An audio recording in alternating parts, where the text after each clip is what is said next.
The Secret Diary of Cameron Baum. Tuesday. Daniel is sick. His temperature's over 100. He's feverish and says he aches all over, Sarah Connor reports, and his hands badly swollen. Think this is all from the dog biting him. What else could it be? It's obviously infected. He needs urgent medical treatment. That's a toughie given he has no insurance and no ID and is wanted by just about every law enforcement agency. John points out. What about Doug? I know he's a dentist, but he might have the right antibiotics or something at the very least. Doug Bartlett, Sarah Connor's latest love interest. Not that she would admit it to anyone, perhaps not even herself.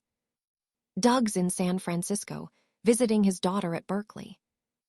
I could chop off his hand, I offer. That might stop the infection.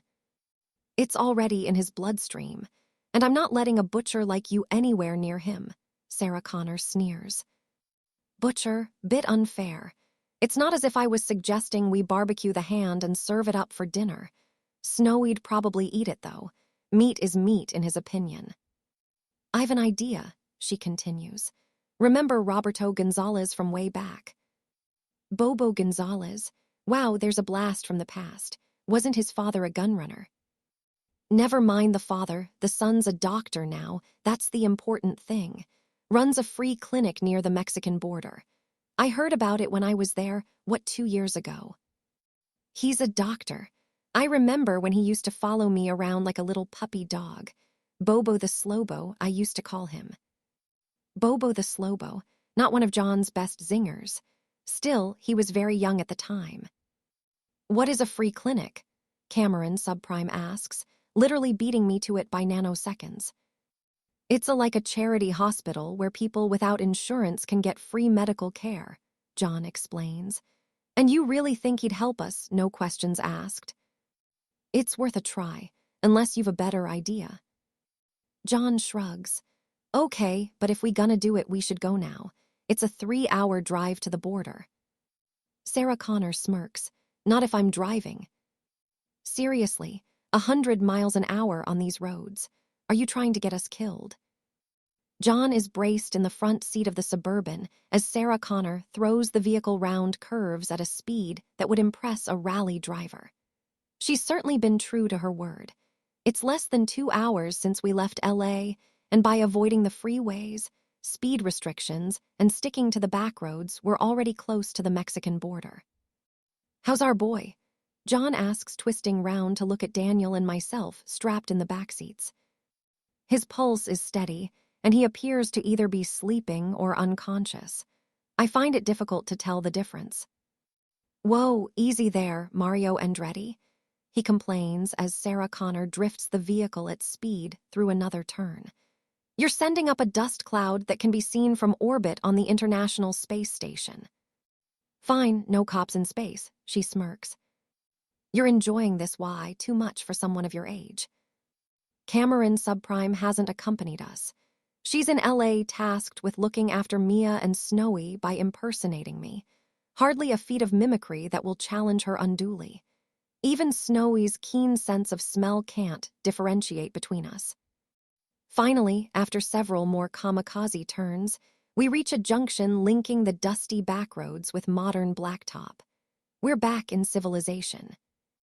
Sarah Connor brings the Suburban to a stop and consults the sat-nav. This thing doesn't have the clinic listed. We're lost. Great. I thought you knew where it was. I know the rough location. Suppose the place closed down in the last 2 years. Did you think of that? This could be a wild goose chase. It's still here. I'm sure of it. How are you sure? Is your spidey sense tingling? Sarah Connor punches the sat-nav. Stupid piece of junk. That's it, blame the machine. She usually does.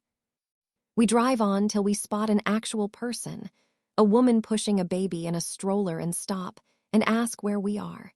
She's heard of the free clinic and gives us precise directions. Poor sat-nav outshone by a human.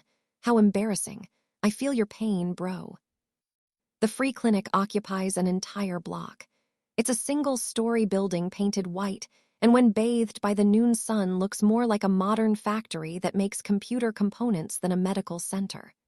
Of course, such factories have long since been outsourced to Asia. Nobody makes anything in this country anymore, and people wonder why the deficit is so huge. I unstrap Daniel and lift him carefully out of the vehicle and over my shoulder. He's still asleep, or unconscious, or both. John and his mother both put on sunglasses to mitigate the glare of the sun. I adjust my optical filters. In LA, it is late fall, but this far south still feels like a hot summer's day. "Let's hope Roberto didn't choose this week to vacation," says John. Sarah Connor grunts. She knows we have a lot riding on this, not least Daniel's life.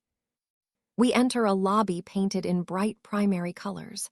There's a receptionist seated at a desk, an Hispanic woman just edging towards middle age and intent on making the best of it. She looks up and smiles at us. "Pudo a Darlo." "Nos gustaría hablar con Roberto Gonzalez." "That's Dr. Gonzalez," she says, lapsing into accented English. "Do you have an appointment?" "Tell him it's Sarah Connor. I think he'll want to see us." The receptionist picks up a phone and speaks in rapid Spanish. No sooner has she put the receiver down than a door opens in the wall behind her desk. "Sarah Connor, is that really you?" "Hello, Roberto." "It is you." "Hey, Bobo."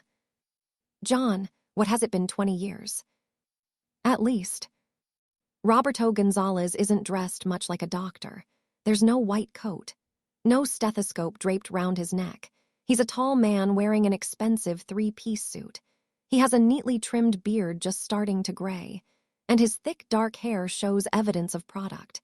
He looks less like a doctor than a politician on the make, and we've seen quite a few of those over the past few weeks.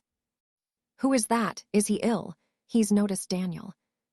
"He's a friend of ours. He was bitten by a dog." Roberto barks an order at the receptionist. In turn, she barks an order into the phone. Moments later, 2 orderlies arrive pushing a gurney. I lay Daniel down.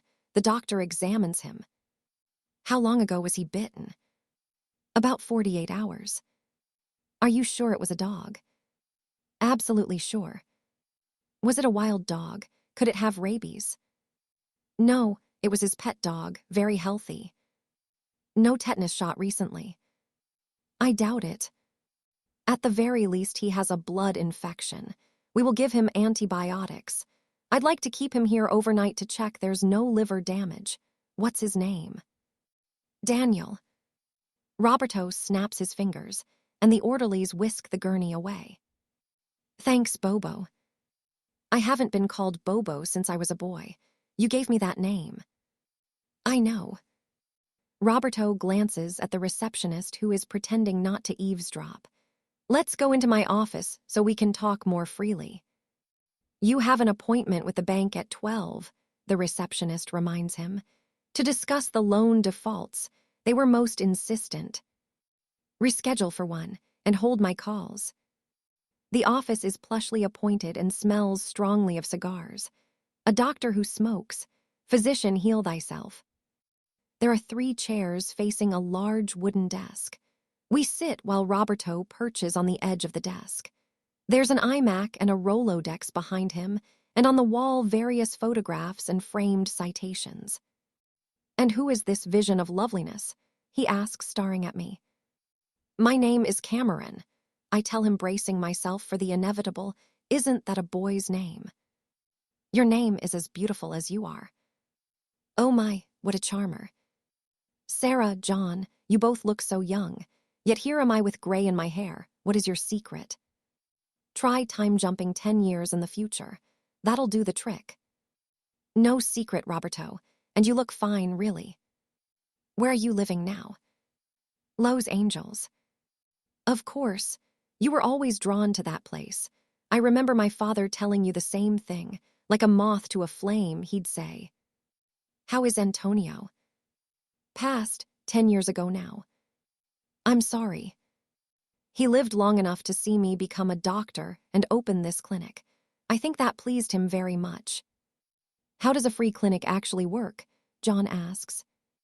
We offer treatment and support for those who cannot afford the extortionate insurance rates foisted on honest working people. We survive on donations and the generosity of our sponsors. A noble cause. Hopefully, when Senator Clinton becomes president, things will improve. Yeah, about that. Now, your sick friend. There are many fine hospitals in Los Angeles, yet you chose to bring him here. Am I to take it he is? His voice trails off meaningfully. He's wanted by the police, John confirms. He's a good kid. He hasn't done anything bad if his being here bothers you. No, we have treated worse. In fact, you might say criminals are some of our most generous patrons. They appreciate our discretion. We keep no records here. All right, our kinda hospital. Our friend also needs new documents. His cover was blown recently, Sarah Connor says. I wonder if you might know someone. Most of my old contacts are dead or moved away. Fake ID, you mean? I might know someone. I have a few friends left from the old days. Give me a moment. Roberto stands and leaves the room. This is working out pretty well, John states optimistically. As long as Daniel gets better, his mother cautions. John crosses to the wall with the photographs and examines them one by one. Hey, check it out. Roberto's met Salma Hayek and Sean Penn and Katy Perry. Us, Katy Perry, big deal. And Taylor Swift. Oh my God. It's true, there's Roberto and a younger woman, presumably his wife, standing next to Taylor. It looks like backstage at one of her concerts. Cameron Subprime and I often discuss attending a Taylor Swift concert, kidnapping her, and holding her hostage in our basement so she can sing for us whenever we want. We never act on this impulse. Sometimes even Terminators are just talk. Roberto returns and settles on the edge of the desk again. I notice his shoes are very shiny. There's a park here in town, Balboa Park. After Rocky Balboa the boxer, I ask. No, named after Vasco Núñez de Balboa, the 16th century Spanish explorer. Oops, brain freeze. A man called Pablo will meet you at the War Memorial at 3 o'clock today. I'm afraid the price is quite steep, $5,000. Of course, we weren't expecting charity, and we will make a donation for our friend's treatment. Sarah, you're not in any serious trouble, are you? Not any more than usual. We find Balboa Park easily enough and with time to spare. The War Memorial is a huge block of granite inscribed with the names of local men killed in various wars, most recently the Iraq conflict. 2:30, plenty of time yet, so Cameron and I are gonna take a look around, John states. His mother nods assent. She sits on a bench near a water fountain under the cooling canopy of a eucalyptus tree. The park extends for several acres, and there are many different trails. Mature trees cast a welcome shade. The temperature is over 90 degrees. In one corner of the park is a large wire enclosure, a cage housing exotic birds for visitors to admire. As we approach, the birds between to squawk and panic at my presence, flying back and forth, dropping poop bombs indiscriminately. Something's got 'em spooked, John deadpans. Must be a fox in the vicinity, I reply equally deadpan. You got that right. He pats my bottom. We return to the War Memorial and wait for Pablo. And wait. 3 o'clock comes and goes. He's late, Sarah Connor observes. Well, duh. At 3:15, a skinny Latino teenager skateboards towards us. He has long, dark hair and a backpack with the decal of a silvery man on a surfboard. The Silver Surfer. He's a comic book character, an alien from another planet whose real name is Norin Rad. I'm such a nerd for knowing that. The boy ignores us and stops at the water fountain, bending over to drink. Sarah Connor checks her watch. We'll give him 5 more minutes, then we leave. Have you brought the money, Senora? The skinny teenager is staring at us. You're Pablo. The one and only. The money, Senora con su permiso. She indicates a Mac, Donald's Happy Meal bag on the bench next to her.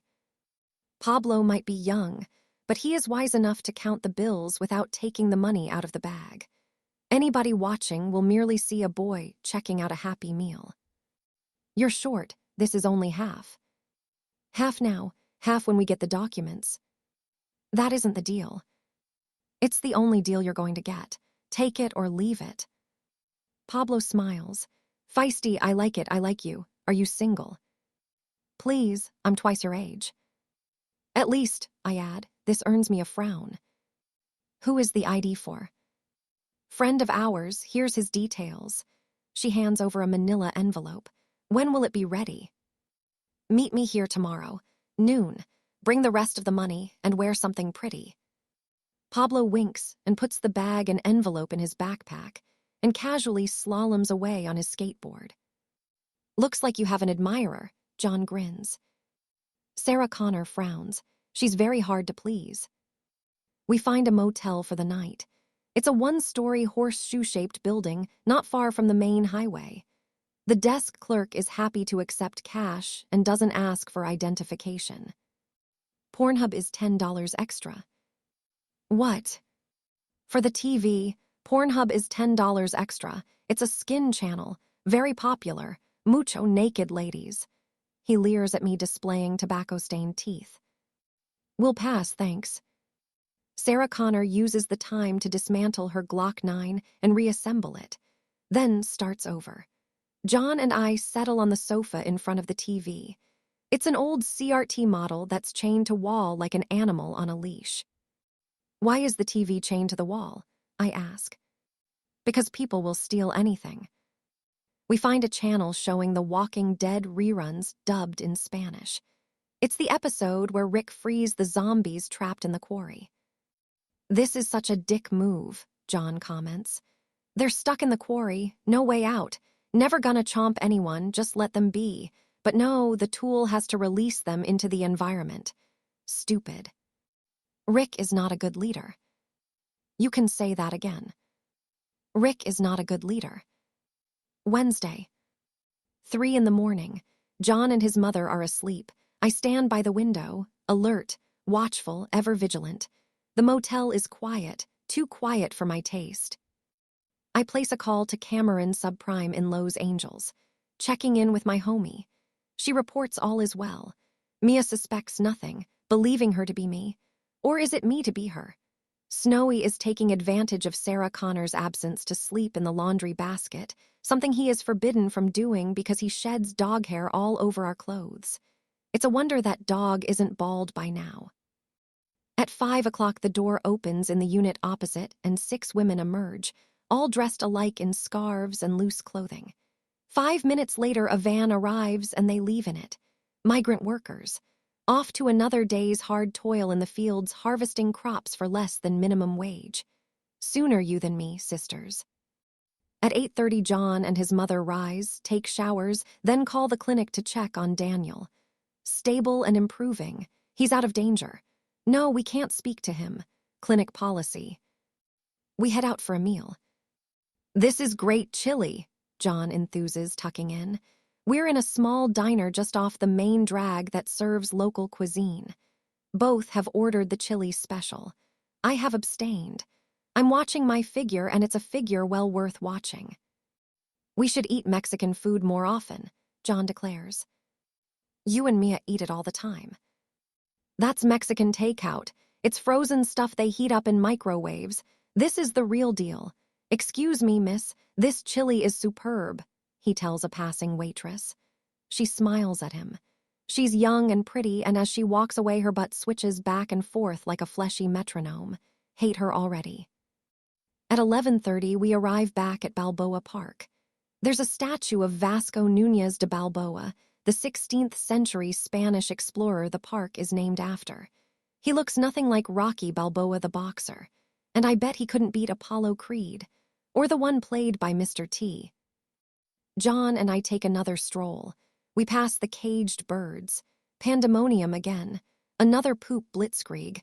I wouldn't want to have to clean that up.